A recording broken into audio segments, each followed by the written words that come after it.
मेरे लिए ये चीज महत्वपूर्ण नहीं कि विषय राजनीतिक आंगन में बड़ा बना कि नहीं बना, नेता गए कि नहीं गए, पक्ष विपक्ष में लामबंदी ना, इसलिए कोई बोले तब भी विषय बड़ा मेरे लिए उतना ही महत्वपूर्ण और ना बोले तब भी।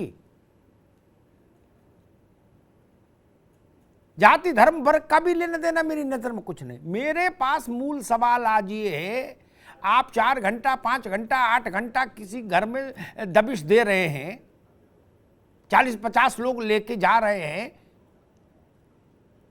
चलो ठीक है मान ले अपराधी बड़ा है, तो अपराधी मिलेगा तभी ना उसको पकड़ पकड़ा के लाओगे, कि घर में जो मिलेगा उसी को मारना पीटना शुरू कर दोगे।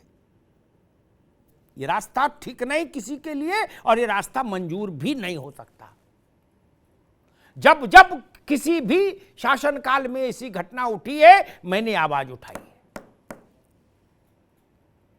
ये रास्ता किसी को स्वीकार नहीं करना चाहिए लोकतंत्र में।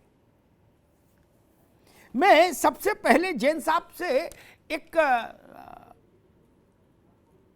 बुनियादी टिप्पणी इस पर लूंगा।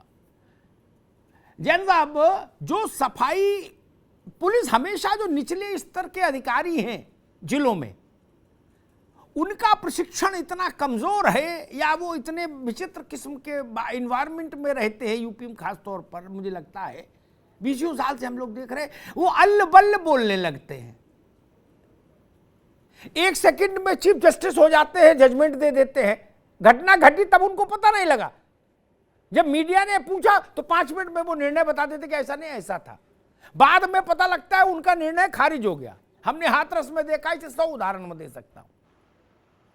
ठीक जैन साहब। और दूसरा मसला ये, जब आपके लोगों को दरोगा सिपाही थानेदार और जो भी जवान है उनके खिलाफ मुकदमा दर्ज हुआ और मुकदमा भी दर्ज हो रहा है और एसपी कह रहा है कि जी कुछ नहीं, ऐसा कुछ नहीं है, कहीं कोई चोट-पोट का निशान नहीं, वो सब मामला ठीक है, तो दोनों बातें एक साथ कैसे हो सकती? जैन साहब, आपको क्या लगता है ये मसला क्या है और इसमें ये जो परिस्थिति निर्मित हुई ये कैसे हुई?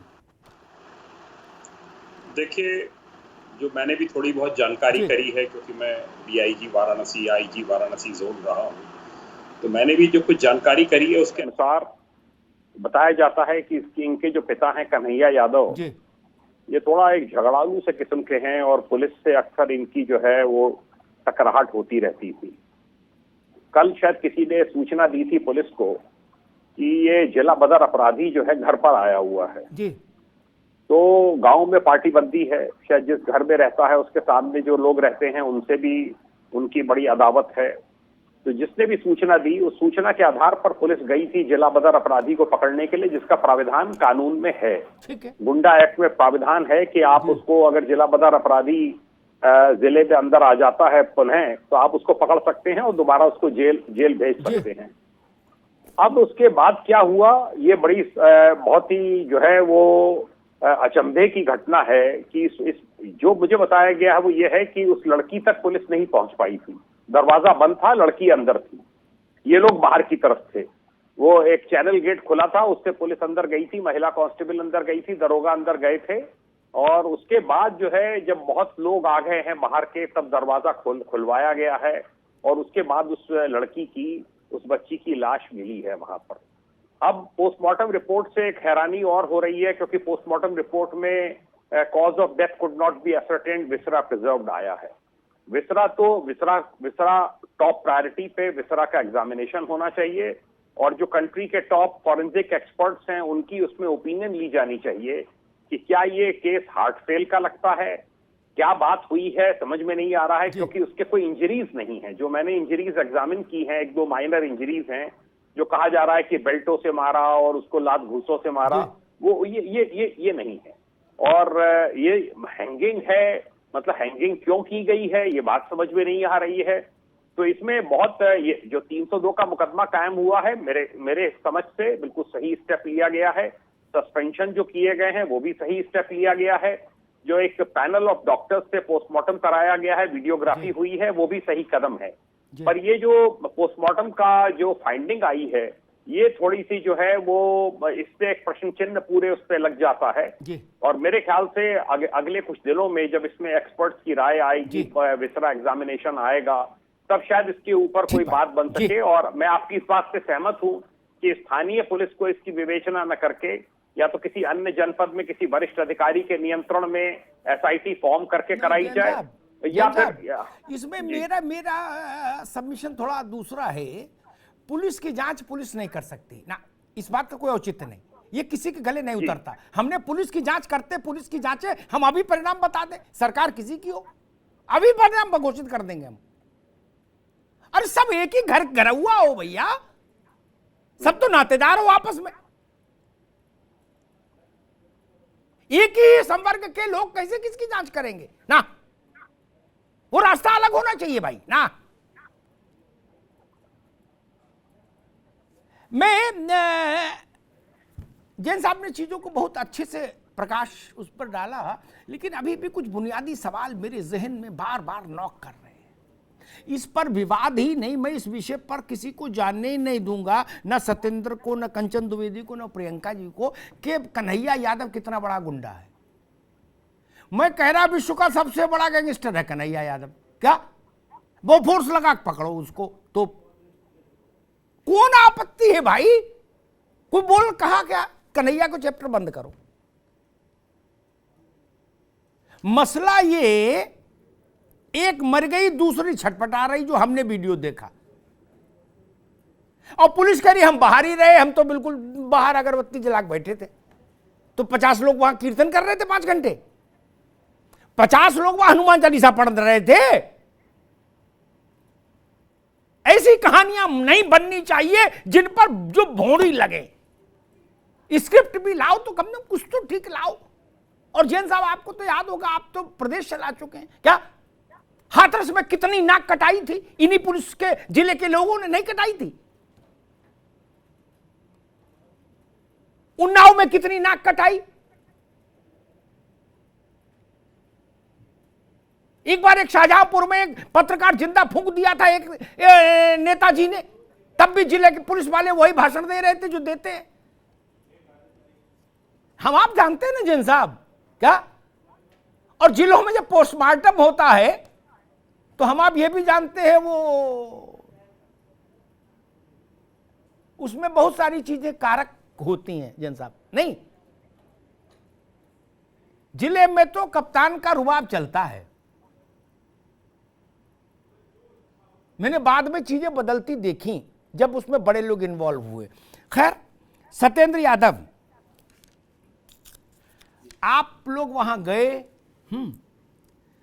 प्रथम दृष्टया आपको क्या समझ आया? और जो बात पुलिस कह रही है उसका अगर आप खंडन करें तो आपके पास उस खंडन के लिए तर्क होने चाहिए। जैसे पुलिस कह रही है कि भाई गेट बंद था, हम नहीं गए, लड़की कह रही है कि नहीं, गेट जब तक हम बंद करते करते तब तक पुलिस अंदर दाखिल हो गई। ठीक, भाई कह रहा है कि लड़की के साथ जो नहीं रही उसके साथ दुष्कर्म किया, फिर उसको मार के टांग दिया। छोटी कह रही है ऐसे मारा वैसे मारा और हमको भी मारा। सारी परिस्थिति ये बन रही। आप लोग जब वहां गए तो क्या देखा और क्या पाया?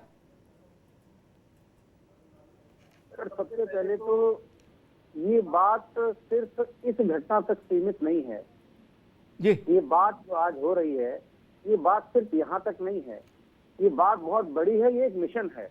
भारतीय जनता पार्टी का एकाधिकार और साम्राज्यवाद की स्थापना एक मिशन है। उस मिशन के तहत पुलिस को पूरी ताकत दी हुई है।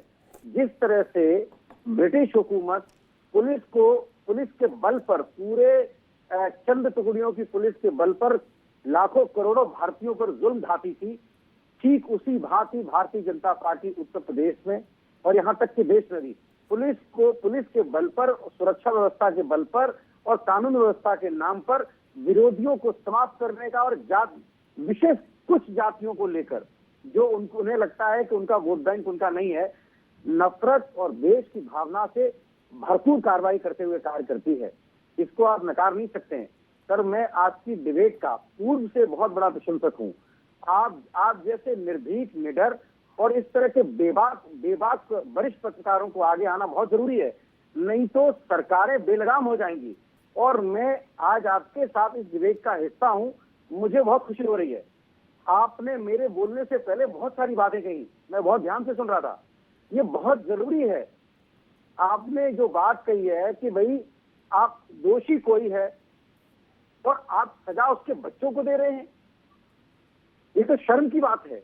इसमें तो कोई किसी की जरूरत ही नहीं, सियासत की, विपक्ष को बोलने की जरूरत नहीं, आपको खुद सोचना पड़ेगा।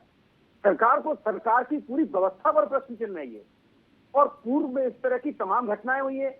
आपने स्वयं अभी थोड़ी देर पहले जो हाथरस का, उन्नाव का जो आपने उदाहरण दिया है, सटीक उदाहरण है, पूरे देश और दुनिया ने देखा उसको। और आज सरकार जिस तरह से बेलगाम कर रही है पुलिस को आगे करके, आप खुद देख रहे हैं उसका अंजाम आगे आने वाले समय में और क्या होने वाला है। ठीक है सत्येंद्र, आएंगे आपके पास दोबारा। इसमें जो मूल फोकस जहां पर होना चाहिए वहां से थोड़ा सत्येंद्र बाबू भटक गए। खैर वो पार्टी के नेता हैं इसलिए उनका अपना एक व्यू होगा, आज वो विषय नहीं है। और ना कन्हैया साम्राज्यवाद और समाजवाद और किसी वाद के प्रतीक हैं क्या? गुंडा गुंडा है, वो किसी जात का हो, उसको लठ मार के बंद करना बहुत जरूरी है। इसमें इसके पक्ष में भी मैं हमेशा खड़ा रहता हूं। गुंडे मवाली तो बंदर रहने ही चाहिए भाई, वो बाहर क्यों रहेंगे? उनका नाम पंडित वाजपेयी लगाओ नाम के पीछे, यादव लगाओ, खान लगाओ, इससे क्या फर्क पड़ता है? वो दलित हो, सवर्ण हो, अग्रणी हो, पिछड़े हो, ये भाई कोई मसला नहीं मेरे लिए। अपराधी है, जेल में होना चाहिए। लेकिन हां, हम अनियंत्रित अधिकार देने के पक्ष में भी नहीं। आप अपराधी के खिलाफ कार्रवाई करेंगे, अपराधी की बहन बेटी को थोड़ी टांग देंगे। मेरी चिंता यह है। कंचन द्विवेदी, मैंने बहस को और फोकस्ड कर दिया ताकि आप लोगों को कम परिश्रम करना पड़े, राजनेताओं को क्या मैदान और छोटा कर दिया। मैं उस बहस में नहीं जाता, कन्हैया क्या करता था क्या नहीं करता था, कन्हैया जो करे वो देखे। ठीक, राष्ट्रीय जेल भेजो चाहे अंतर्राष्ट्रीय जेल भेजो, पुलिस जाने। मेरा मसला सिर्फ ये, पुलिस उत्तर प्रदेश भर में एक दिन में 5-7 हजार जगह दबिश देती होगी, छोटी बड़ी कंचन, ठीक? कहीं ये मसला नहीं उठता, ऐसा कहीं नहीं उठता। इसलिए इसको डिजाइन्ड कहना बड़ा मुश्किल है। क्या हर थाना क्षेत्र से एक दिन में 2-4-5 दबिशें होती हैं इसकी? क्या यही ये बवाल हुआ और यही ऐसी स्थिति बन गई कि एक लड़की लटकती पाई गई, एक रोती चिल्लाती पाई गई। कैसे क्लीन चिट दे दे पुलिस को? और जब क्लीन, ये दो काम एक साथ शासन व्यवस्था कर रही, क्लीन चिट भी दे रहा है एसपी वहां और मुकदमा भी दर्ज हो रहा 302 में। तो अगर कुछ नहीं पाया गया और पोस्टमार्टम में यही समझ आ गया कि नहीं ये खुद ही लटक गई, ये पगलेट थी लड़की, इसको मिर्गी की दौरा पड़ता था, तो फिर ये पुलिस वालों को ही सम्मानित करते बुला के, इनके गले में माला डालते, कहते आपने बड़ा अच्छा काम किया। फिर इनके खिलाफ मुकदमा क्यों हुआ है? कंचन जी। जी सर, अफ्ताब सर, बात ये है ना कि मैं पहले तो ये कहूंगी कि ये बहुत ही पीड़ाजन्य है, ऐसा नहीं होना चाहिए। ये बहुत ही बुरी प्रक्रिया है। ये अगर मुझे लगता है कि अगर इसमें दोष पुलिस वालों का है तो उनको भी शासन की तरफ से बख्शा नहीं जाएगा, और अगर दोष किसी और लोगों का है तो उनको भी छोड़ा नहीं जाएगा। ये मुझे अपनी शासन प्रक्रिया से बिल्कुल ही भरोसा है, और मैं पूरी जनता को ये कह सकती हूँ कि ये भरोसा करने जैसा है, क्योंकि हमारे सामने, आंखों के सामने कानपुर केस, यानी कि जो गोरखपुर और कानपुर प्लस केस था, वो भी हमने देखा, और उसके आरोपी जो भी थे, पुलिसकर्मी थे, उनको पूरी सजा दी गई। उनकी जो पत्नी थी उनको पूरा न्याय दिया गया। आदरणीय श्री योगी जी खुद स्वयं उनके पास मिलने के लिए आए और उनकी सारी चीजों को समाधान किया। तो ये सब जनता जानती है कि अब जो सरकार है या योगी जी है, उनके द्वारा चाहे फिर कोई भी हो, चाहे वो पुलिस के लोग हो या फिर कोई अपराधी हो, उसको बराबर से सजा मिलेगी। कोई भी अलग अलग तराजू पर बिल्कुल सर नहीं तौला जाता। जिसकी गलती होगी उसे सजा मिलनी ही मिलनी है, इसमें कहीं कोई दो राह बिल्कुल भी नहीं है। हाँ, अगर पुलिस इस तरह की गलती कर रही है तो उसे सजा मिलनी चाहिए और मिलेगी। और एक बात मुझे जो लगता है थोड़ा सा, क्योंकि ये विवेचना का थोड़ा अभी माध्यम है, अभी जांचों की बहुत सारी प्रक्रिया पड़ी हुई है, अभी जांच नहीं हुई है, सारा तथ्य उसके बाद निकल करके आएगा। लेकिन अगर अभी केवल हम सोच ही सकते हैं, कभी कभी यूं होता है कि जब हमारे घर में इस प्रकार की प्रक्रियाएं होती है या हमारे पिता पर आरोप लगता है, तो मैं खुद से ये बात विचार कर सकती हूँ, मैं थोड़ा राजनीति से अलग हट करके बात कर रही हूँ, कि मेरे पिता पर इतने गहन आरोप लगे हुए हैं तो लोग क्या कहेंगे, समाज क्या कहेंगे। और कुछ बेटियों का ऐसा, क्योंकि जो स्त्रियां होती हैं, जो बेटियां होती हैं, वो हृदय से जीती है, तो वो बर्दाश्त ना होने की वजह से, जैसा कि मैं अभी जांच में सुन पा रही हूँ कि वो नहीं आ रहा है और वो फांसी लगा करके मर गई, यूं भी हो सकता है। लेकिन हाँ, पूरी की पूरी बात सर जांच के बाद ही आएगी।